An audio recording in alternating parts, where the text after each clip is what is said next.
Hi, I'm Jason Pierce and I'm a personal trainer. Today I want to talk to you about how to continue staying fit when you're injured. Injuries unfortunately happen. They don't happen to everybody, but the more active you are, generally the more chance you have of some silly injury happening, or you could just be walking down the street and a dog run into your leg and twist your ankle or something.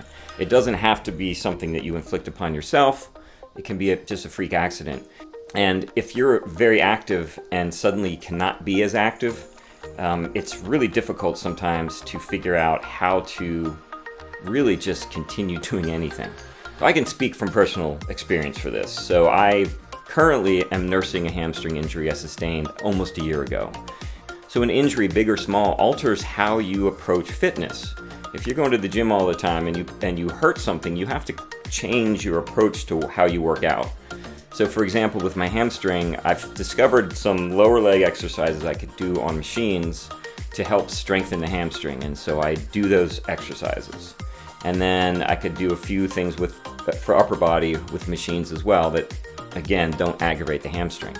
So instead of doing some of what I find more enjoyable aspects of working out, I'm just kind of trying to keep as consistent as I possibly can with the limited range that I can do.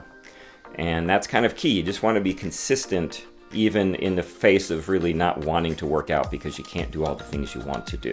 There's another side of this that I don't think is talked about enough, and that is when you're injured or when you go through surgery or something like that, there's a psychological toll.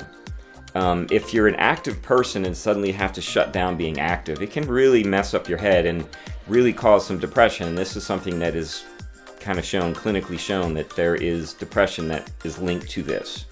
And from my own experience, I know this is true. I have to battle myself now to kind of get to the gym and do those little things I can do, because it's like, what's the point? I can't do the big things I want to do. I've kind of prided myself over the past decade or so of every year being in better shape than I was the year before. And I'm 54, and that's no mean feat for someone who's getting older. But I've done it until this year. Of course, now I am not, because I can't do all the things I normally do to stay in shape. And so that kind of messes a little bit with, your who am I? Like your self-identity of someone who's fit. Maybe I don't feel like I'm as fit as I want to be or should be, especially as a trainer. Like, am I a hypocrite for telling people to go work out and not being able to do it? And the other side of that is when I have people do certain things and I can't do them, it's like, oh, I'm just a little jealous that, I can't do burpees right now. And okay, people don't like burpees. I kind of enjoy burpees to an extent. And I discovered that when I was doing a bunch of them, because I thought I could, that aggravated my hamstring. So I stopped doing burpees.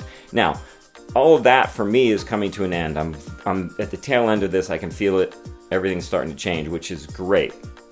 That's kind of another part you got to be really careful with, is when you start recovering and you feel good, you can't jump back into it. You have to ease back into it, because that's when you could re-injure re-pull the hamstring, for example.